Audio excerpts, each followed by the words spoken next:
This episode of Destructoid is brought to you by Netflix, which is now available in the UK and Ireland. Today on the Destructoid show, we've got the first screenshots from XCOM Enemy Unknown, Diablo III has a possible release date, and could Dark Souls be headed to PC? Get some hard-hitting video game news right now on Destructoid!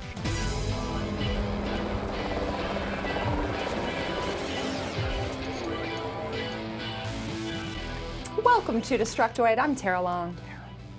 I'm Max Scoville. Sometimes I forget her name and I have to listen to what she says. Yeah, you're Max, I guess. You got one of those faces. I'm sorry. It happens. What are what faces? You know, I almost called you Claire.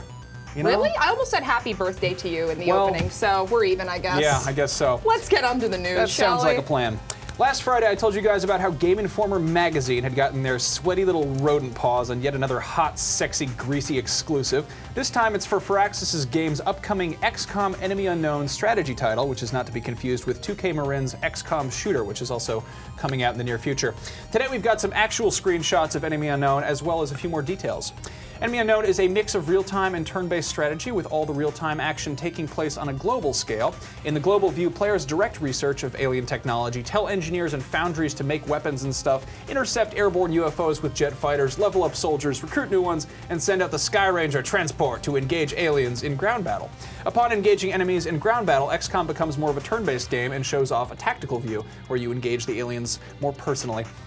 If you've played the original XCOM games, some of this should sound familiar to you. Enemy Unknown is by no means a direct remake of the 1994 UFO game, but the folks at Firaxis seem intent on keeping it true to the classic XCOM feel while updating it for people new to the series. Now, XCOM Enemy Unknown is still a long ways off, and it's definitely deep in development, but it seems like a modern addition to an old franchise that's trying very hard to be true to its roots, so that's cool. And if you want the full details, go check out the article on GameInformer.com, where they have lots of nice, fancy, exclusive things because they're special or whatever. Tara? Stupid Game Informer, always getting exclusives. Oh, I'm so angry. Okay, so one of the bigger stories that broke this morning was the news of a possible February 1st release date for Diablo III. That rumor was propagated from a picture taken by a customer at a Best Buy store in Minnesota, which clearly shows a promotional display for Diablo III's midnight launch, with the words available for purchase at 12:01 a.m. on February 1st, 2012. You actually kind of can't see the February 1st part because of the glare, but it's there, I'm told. Oh my. Interestingly, when asked for a comment, Blizzard's community manager responded by saying, quote, Diablo III does not have a release date. Any store or person claiming otherwise is guessing. Now, like most of us in denial, you probably heard that and thought, oh, you know, stock, PR, response, whatever, they have to say that. After all, having your company's community manager confirm a crappy camera phone picture over Twitter is probably the lamest release date announcement I could think of. Not to mention, those life-size poster boards with countdown clocks built into them probably aren't cheap to make. So you might wonder why Best Buy put that out. Well, evidently somebody else wondered why they bothered making a poster too if they hadn't been given an official date yet, to which Blizzard's community manager responded, they misspelled February. I'm not sure it was all that official to begin with. Boom! Bam! In your face, Best Buy! Take that, bad spellers of months. Sure, let's go with that. Either way, Best Buy's website currently lists the game as releasing on the 1st, while some other websites like the UK retailer Gameplay have its release listed as February 3rd, so hard to tell at this point. Even though it's not standard practice for Blizzard, it's also not completely unreasonable to assume that the North American version would come out sooner than a European version, especially since Blizzard's vision of a global release might be squashed anyway by all the controversy in South Korea regarding the real money auction house, which they see as gambling, basically. How? So Blizzard has actually submitted the game like 3 times now for publishing, and each time it comes back with that complaint. So I don't know, we'll see. Lots of factors in determining a release date right now, but we will have more info on that story as it develops. That is some hard-hitting news right there. I know, it's always nice seeing like really great news and then hearing an hour later that it's just not What did true. we learn? We learned that Best Buy employees can't spell. Yeah. I don't know. Terrific. Anyway, here's another piece of sort of leaked information that might be more fun. It is no secret that I'm a huge fan of the Aliens movies, and with this in mind, it shouldn't come as any surprise that I'm eagerly awaiting Gearbox's Aliens Colonial Marines, in spite of the fact that it will make me pee my pants and cry like a terrified baby vagina. Oh. Sorry, Anyway, Today, something wonderful and amazing burst forth from the internet's chest cavity, and it happens to be our first look at the collector's edition of the game. This image surfaced on the French site Gamekio, and it clearly shows off the following: the game, a fancy box, a wraparound display, a USCM dossier, and a totally awesome resin statue of an alien attacking a marine at a power loader, which is totally badass, and I want one to put on my shelf because I like those sorts of things. Of course, it's 2012, and it wouldn't be a collector's edition without some digital content.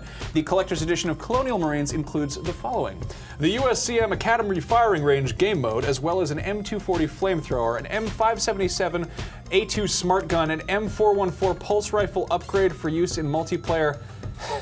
I'm an Aliens nerd, but I'm nowhere near as much of an Aliens nerd as our reviews editor, Jim Sterling, who pointed out that it was odd that the smart gun had the label M577, since that's the model number of the Marines APC, and that this might hint to a vehicle-mounted smart gun. Pretty sneaky. Clever man, that Sterling. The image is by no means an official announcement from Sega, so we still have no price point or specific release date, but Aliens Colonial Marines is coming out sometime this spring, and as someone who usually thinks that collector's editions are dumb and stupid and a waste of money, this one actually gets my seal of approval, and I want that fucking statue on a shelf in my room right now. We've got a shelf right here, Max. I'm not using that shelf. I want a special shelf of my own. That shelf might actually need some spring cleaning. I want to be proud of my shelf. I'm kind of sick of Ron Jeremy staring at my ass all the time. So, attention PC gamers. If you are the kind of person who likes signing up for things online and filling out forms, then I've got great news. A bunch of users on the Namco Bandai forums have evidently banded together to create an online petition to bring Dark Souls to PC. I'm not particularly surprised by this news, since everybody knows gamers really like making online petitions. But personally, I've always thought the series was more suited for PC than consoles anyway, so this could actually turn out to be a good thing if it happens. As of 2 p.m. today, the petition, which, by the way, you can sign yourself at petitionbureau.org/darksouls for PC, it's already garnered over 53,000 signatures as of 2 p.m. today, citing the previous success of unforgiving hardcore games like Skyrim and The Witcher on PC. Fans are confident that Namco will at least consider that when deciding whether or not to port the game over.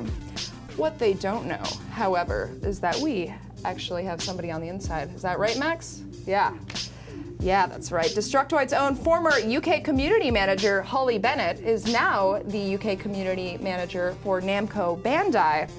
And I'm sure it wouldn't take too much effort for her to put in a good word for us, right, guys? Especially if a tear-along seduction was part of the deal. Am I right, Holly? Yeah, call me. Yeah, all right. Let's thank our sponsor. Yeah, don't do that ever again. That's so weird. Just let it happen. It's like hearing my aunt talk about sex. It's if weird. that game comes out on PC, I have no one to credit but myself. What about Holly? Just saying. Okay, let's take a word from our sponsor. Now, I know most of us are familiar with Netflix and how it is an awesome thing, but in case anyone isn't, let me clarify. Netflix is awesome. Netflix streams TV episodes and movies directly into your PC, Mac, Smart TV, PS3, Nintendo Wii, or Xbox 360. If you've got a Kinect, you can even use the voice commands to reach the utter pinnacle of futuristic laziness. If that wasn't enough, I'm sure our viewers in the United Kingdom and Ireland will be happy to know that Netflix Instant is now available for you too. Woohoo! Apps are available now for the PS3 and Wii, and the 360 app should be live shortly. Netflix has a huge variety of movies and TV shows, but my personal recommendation is the movie Rubber. It's about a telekinetic car tire on a head-exploding killing spree that suddenly falls in love with a cute hipster chick, and it is exactly as weird and awesome as it sounds. Now, movie titles are subject to availability, so head over to netflix.com/Destructoid immediately for your free trial Netflix membership. Not only is Netflix an awesome service, but you'll also be supporting our show. Again, that is netflix.com/Destructoid, and let them know that we sent you. Us, right here. It's exciting that they've got this in the UK now, since I know we've got a high UK viewership, I believe. Yeah, now you guys can watch all the hot BBC shows that you already were able to watch. I've been watching a lot of Peep Show. It's a good one. Anyway, moving on. So, quick piece of news before we go. In what has been probably one of the longer legal battles in video games in the past decade, Bethesda has finally acquired all intellectual property rights to the Fallout series. Yeah! Yeah, exciting. If you didn't know, they've been embroiled in a big lawsuit for years now with Interplay, the original creator of the Fallout series, over their right to produce a Fallout MMO. After a $2 million settlement and no game, that right now belongs to Bethesda. No idea if they're actually going to use it or, you know, ever make an MMO down the line somewhere, but rest assured, I will be on the front lines reporting the second I hear even the most ridiculous rumor that might possibly hint at anything possibly existing. Because I'm a good journalist, Max.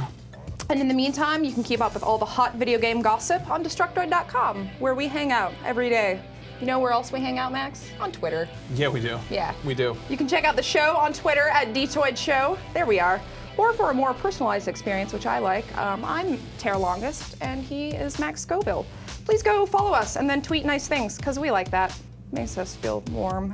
Good. Inside. Wonderful. And in our genitals. That's gross, Tara. Yeah. We'll be back tomorrow with more videos, but until then, you guys have a lovely evening. Stop that.